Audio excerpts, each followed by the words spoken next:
Praise the Lord. We have a wonderful God, so gracious, so kind, and so loving. And He has a program for us, program for all His children, a program for the world. And one of that great program is the millennial kingdom the Lord is going to establish. The millennial kingdom is a great topic in the Bible. The millennial kingdom represents one phase of the kingdom program of the Lord. The Israelites eagerly wait for the Messiah to come and establish the kingdom for Israel. It is repeatedly promised to Israel in the Old Testament that the Lord will come and establish the kingdom. Remember how the disciples repeatedly asked the Lord questions about the kingdom. Even after His resurrection, the disciples approached Him and asked, Lord, is it now that you will establish the kingdom? It is recorded in Acts chapter 1 verse 6. The Lord taught the disciples to pray. In that famous prayer known as the Lord's Prayer, He taught them to pray, Thy kingdom come. How many times a day this prayer is offered by people in the Christendom?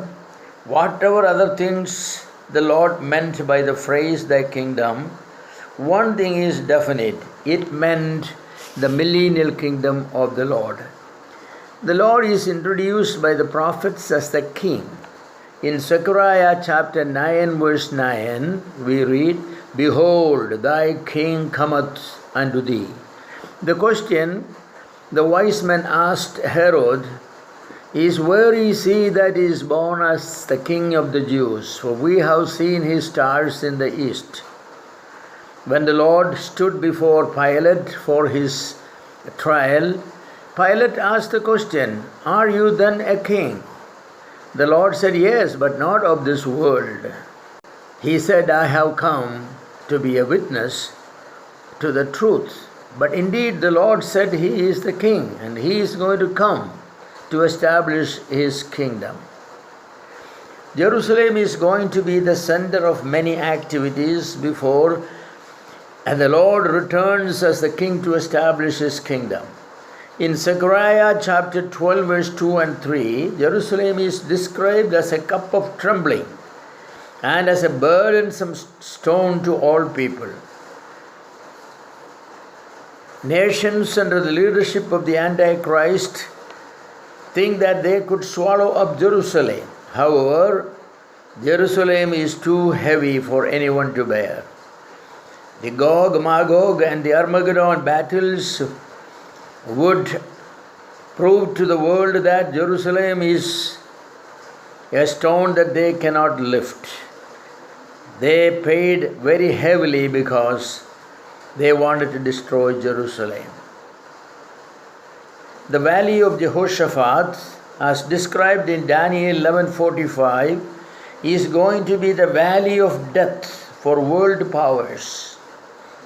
They were going to face the fury of the Lord when Israel in great desperation shall cry and look up to heaven for help.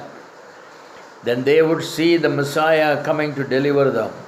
The nail prints in His palms would convince them the true identity of the Messiah.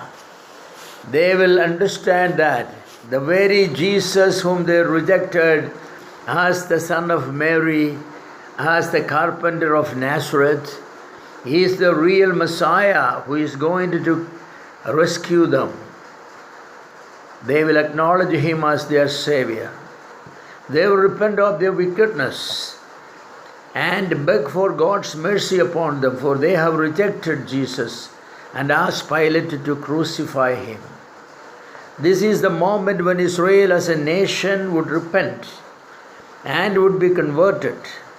The work of transformation will be accomplished by the Lord for Israel. A new heart will be given them as described by prophet Ezekiel in chapter 36. The Lord shall defeat all the enemies of Israel. Israel will be the head of all nations, Isaiah 60 to 66, those chapters describe the importance of Israel in the millennium. It will be a kingdom where righteousness and holiness and knowledge of God are the key virtues. There will be true peace and true freedom. Isaiah 60 verse 17 and Psalm 70 verse 2 tell us that the kingdom will be a moral and ethical kingdom. It will be totally transformed. There will be no violence in the kingdom. Jerusalem will be the political capital of the world according to Jeremiah chapter 3 verse 17. Out of Zion will go forth the law. Jerusalem represents righteousness. Isaiah chapter 2 tells us that. Jehovah is the only God worshipped in the millennial kingdom. Jerusalem and the millennial temple will be the center of religious life in the millennium. People from all over the world shall be coming to Jerusalem as pilgrims to worship Jehovah, as stated in Zechariah chapter 14 verse 16. The millennial kingdom represents economic abundance. Jerusalem will be a trade center with merchant ships coming to it according to Zechariah 14:8. Dr. Dwight Pentecost, in his famous book Things to Come, have listed 23 characteristics of this millennial kingdom. Every one of them needs to be explained, but I am not going to take time to explain them. Those 23 characteristics are: number one, it is a kingdom of peace. There will be absolute peace in the millennial kingdom. It is a kingdom of joy. Everybody will be happy because the Lord is the ruler, because it is the kingdom of God. It is a kingdom of holiness because sin has no place there. It is a kingdom of glory, for the glorious Lord is the King of kings and the Lord of lords there. It is a kingdom of comfort. People will not be weeping and gnashing there. It is a kingdom of justice. Nobody will be denied justice there. The administration will be purely righteous. That kingdom represents knowledge. It will be full of knowledge. There nobody needs to teach anybody else even about the Lord, because the Lord shall write the law in their heart. It will be a place where instruction shall be given from the word. The removal of curse, the Adamic curse and all the other curses going to be removed in this kingdom. It is a kingdom where sickness has no place. Healing of the deformed, the lame and the blind and the deaf, they will all be normal people. In Isaiah and other books it is said that the lame people shall jump and walk, in great jubilation. It is a kingdom of protection. Nobody needs to lock their even rooms. People will be living under their trees, fig trees. Fear will be gone. It will be a kingdom without any oppression. There will be nobody to oppress anybody else, because this is the kingdom of God. It is a kingdom of no immortality. Even when a person at age of 100 dies, people will say that, well, he was a little child. People will be mature and normal. They will not be childish. It is a kingdom where population will be greatly increased. The blessing of God at creation was to multiply and fill the earth. The millennial kingdom shall be a kingdom where there will be abundance of people. It is a kingdom of labor. There will be nobody lazy there. People will work and earn their living. Of course, it will be a kingdom of prosperity, economic prosperity. The land will yield 100-fold. It will be a kingdom of the increase of light. Even the sun shall shine 10-fold. It will be a unified, a kingdom of unified language. There will be one language everybody is speaking. Today, nations are fighting each other on the basis of language. The linguistic problems is solved nowhere.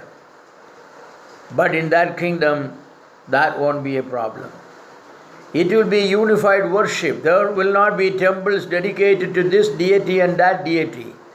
Jehovah is the only one who will be worshipped in the millennial kingdom. The presence of God will be felt there. People does not have to go here and there searching for God. Everybody can feel the presence of God with them. It is a kingdom of the fullness of the Holy Spirit. Every person shall have the Holy Spirit controlling them and guiding them. It is a kingdom that is of a perpetual state. Even though the kingdom is only for 1,000 years, the new heaven and the new earth comes and the new kingdom shall continue in a glorified form there.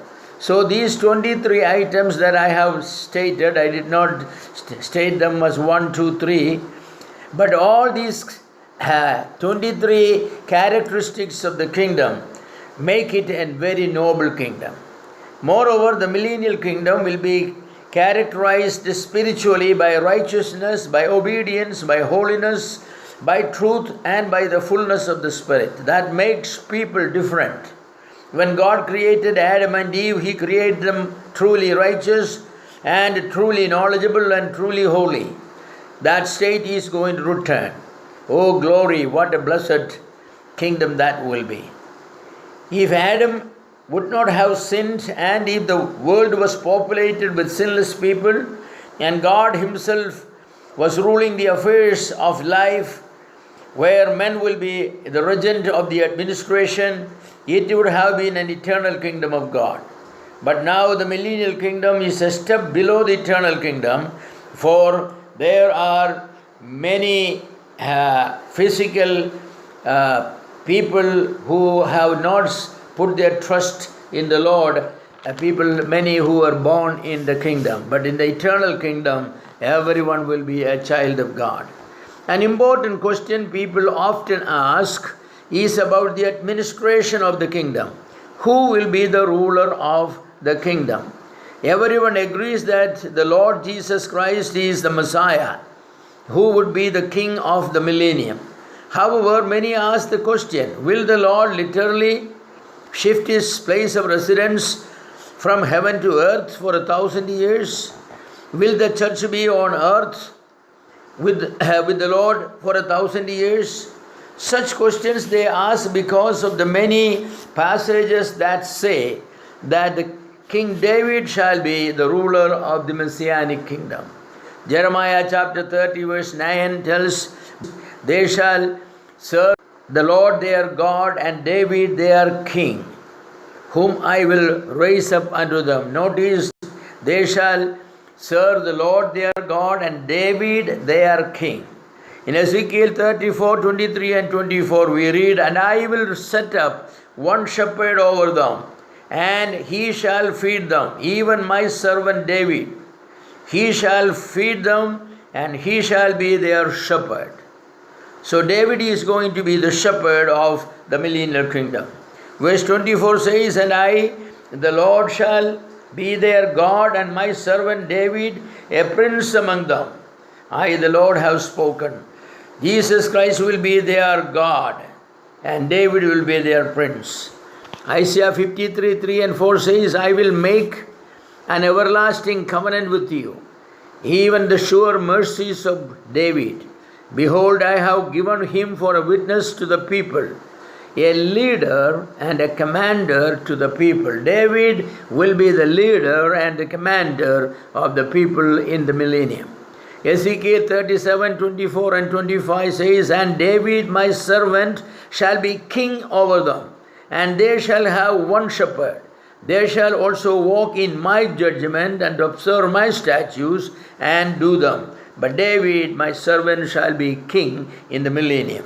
In Hosea chapter 3 verse 5 we read, and afterward shall the children of Israel return and seek the Lord their God and David their king, and shall fear the Lord and his goodness in the latter days. Mark chapter 11 verse 10 says, blessed be the kingdom of our father David, that cometh in the name of the Lord. Hosanna in the highest, the kingdom of our father David. Psalm 89 verse 27 and 36 echo the same idea that David shall be the ruler. Now, the verses we read tell us very clearly that our Lord shall be their God and David shall be their king. Now, notice that all those passages and those books from which they are taken, they were all written many hundreds of years after King David died. David is going to be raised up by the Lord along with all the Israel, all the saints, Old Testament saints.